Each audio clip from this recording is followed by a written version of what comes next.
Once upon a time, in a land far, far away, lived a prince on a tiny island. Now, wait a minute. That's a terrible opening. Simply because, for those of you new to the channel, you'll probably be thinking, what the hell is going on here? Okay, so, the best way is for you to catch up and watch episode 13 first, then come back to this video, then it'll all make sense. It's okay, there's no rush, I can wait. Or if you want a quick summary, the prince falls in love, he makes robots, they separate, and then he dies at the end. Okay, we all caught up? Excellent. Then I shall continue. So where was I? Ah yes, the prince who lived alone on an island. Now, when I say alone, he technically wasn't, as the prince built robots, all kinds of robots, and sold them to companies. That's how he could afford to buy the island. Anyway, the prince was still in love with his princess, sadly from afar because she had chosen to go back and live with the evil king. A terrible person who controlled the princess. How bad was this evil king? Let's say sleeping with the enemy bad. Now I realise you'll have no idea of some of these film references or movie quotes that will be dropping into this story every now and again. So you probably have to Google it. And the first person that gets all the references and leaves a comment will get a virtual gold star. But remember kids, there are no losers, only one winner. Okay, back to the story.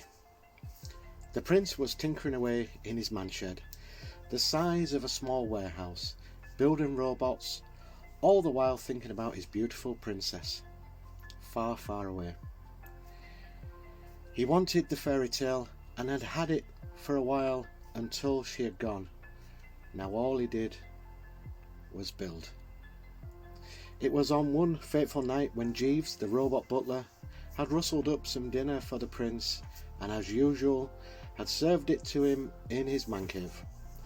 The prince had eaten his food and moved on to his favourite dessert, pineapple chunks. He had a bad habit of working while eating, so it came to no surprise when something terrible happened. It was while the prince was biting into a juicy chunk of pineapple, he was also poking a screwdriver into a live socket on one of his robot builds. The juice ran down his chin, along his arm, across the screwdriver, and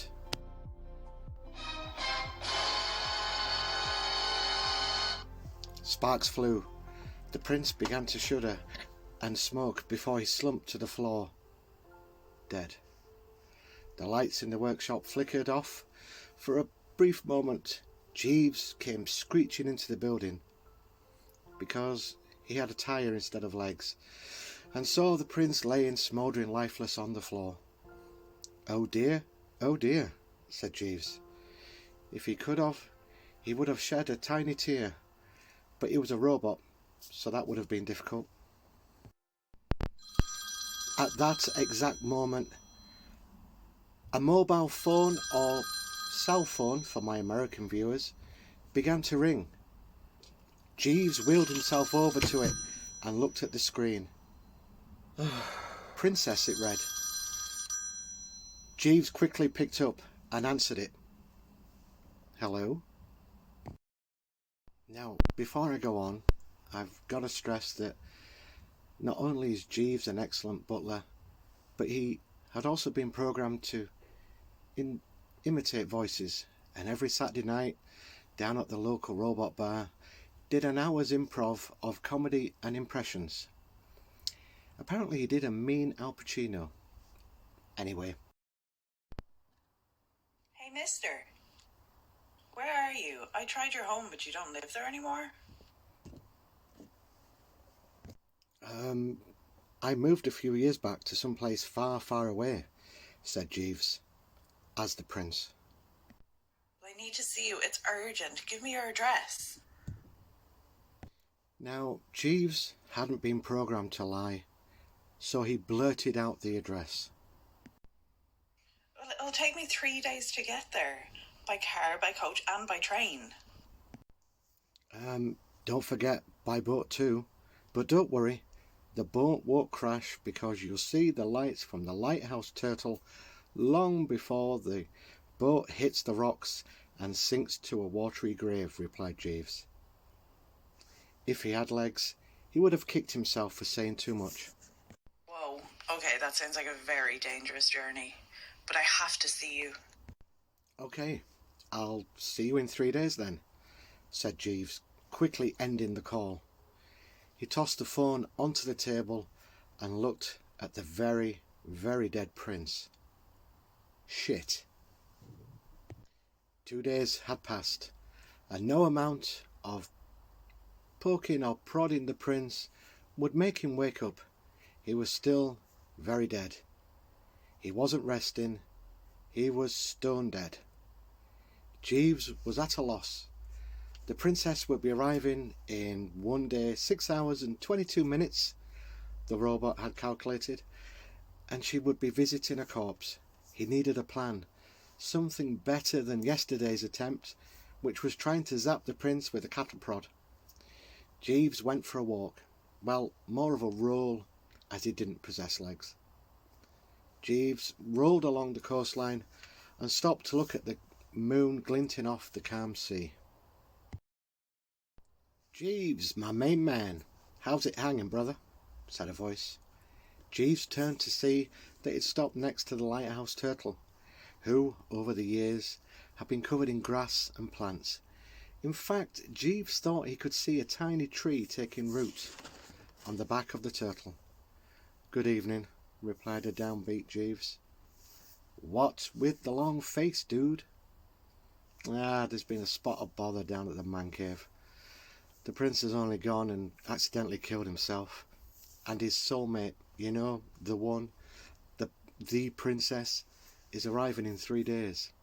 Well, 1 day, 3 hours and 15 minutes to be precise.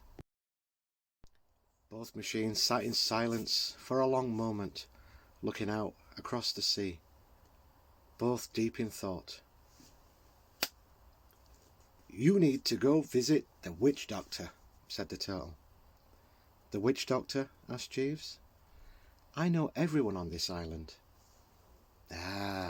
Baba Jazz, the witch doctor, over in the scary forest," said the turtle. "Oh, that's new," replied Jeeves. Baba Jazz was born from the magic of the island, formed from the junk washed up by the sea. Yeah, now that's all very Greta Thunberg, but how will this Baba Jazz help with this problem?" asked Jeeves. "With magic," replied the turtle, who tried to smile, but due to the salt air and corrosion he couldn't move his mouth too much, so it looked more like a scary sneer than a smile. After an hour of rolling into the scary forest, Jeeves unceremoniously dumped the lifeless prince at the door to Baba Jazz's place. Jeeves sighed and knocked 3 times.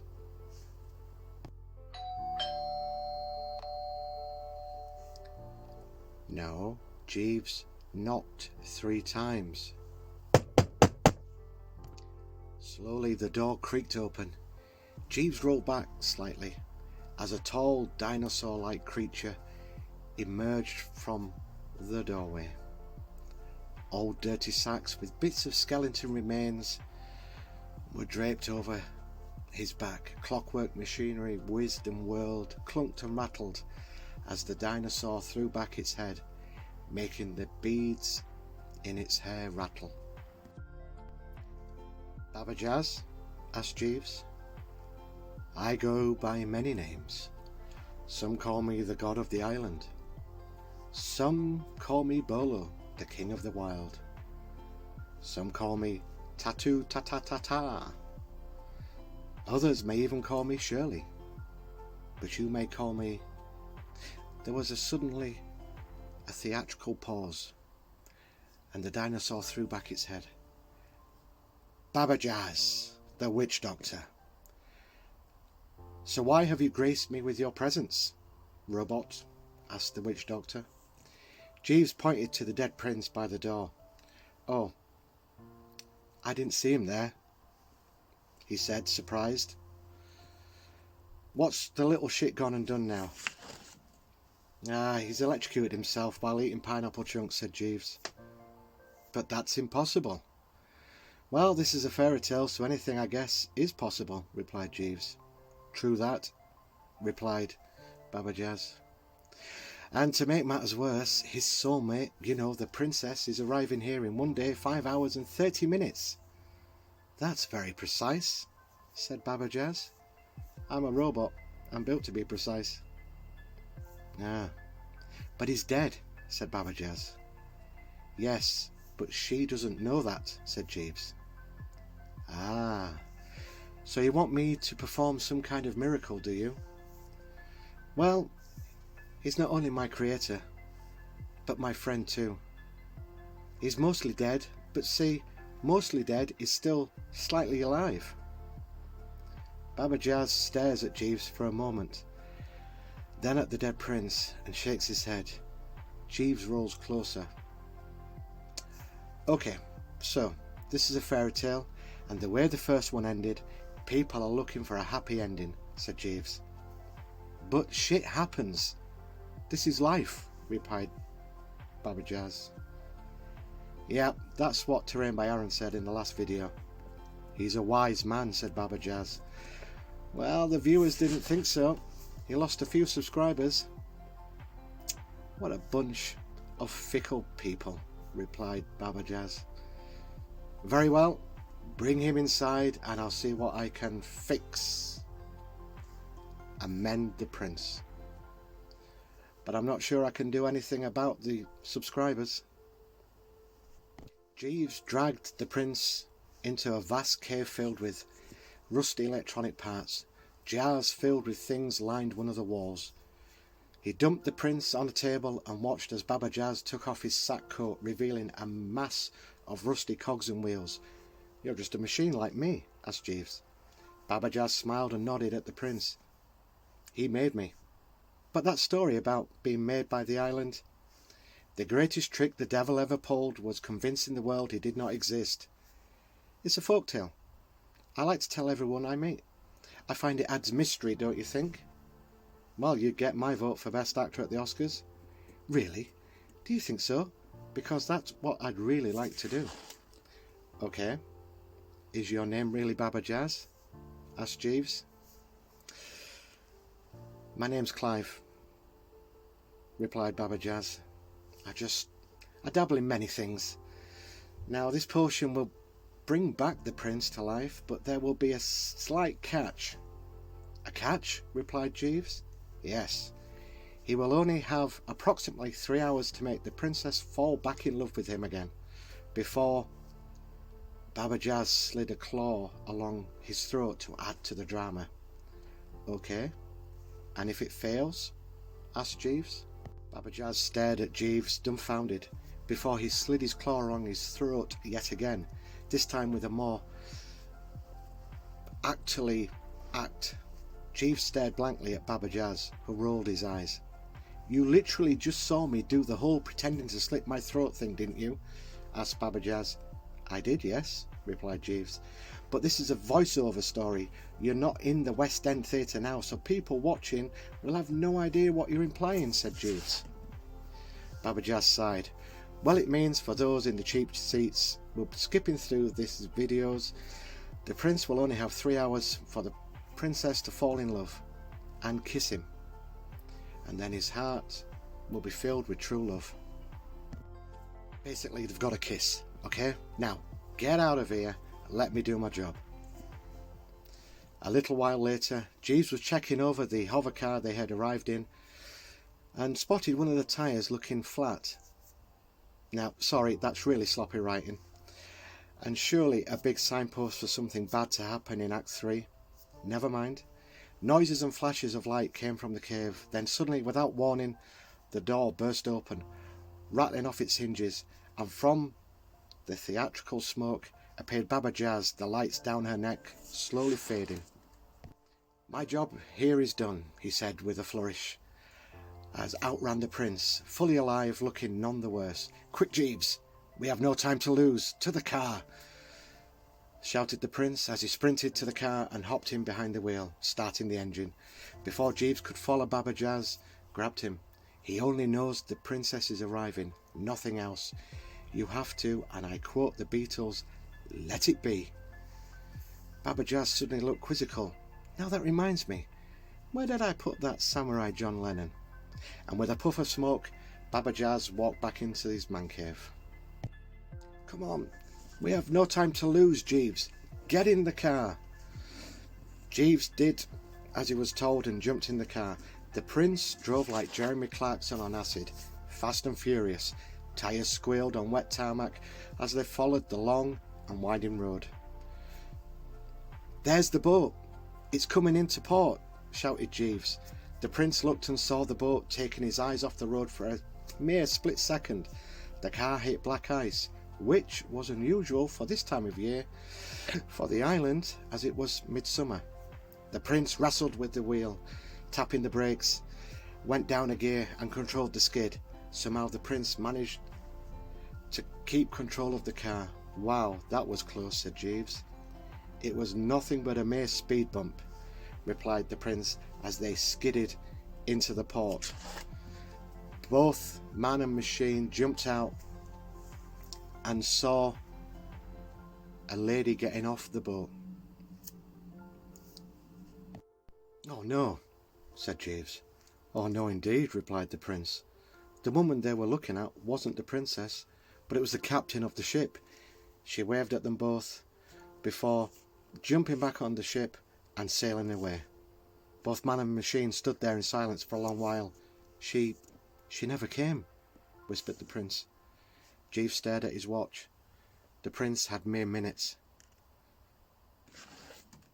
Meanwhile,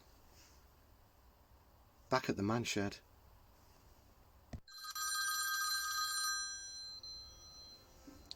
"Hi, you've reached the answer phone to the prince. Leave a message after the tone. Thanks very much. Beep." Prince, it's me. I need your help. Help me. And that, my friends, is where we leave this fairy tale. I just want to say, maybe there'll be a part 3 sometime. Until then, be safe, be good, but most of all, rock on, guys and girls. Thank you for watching. Laters.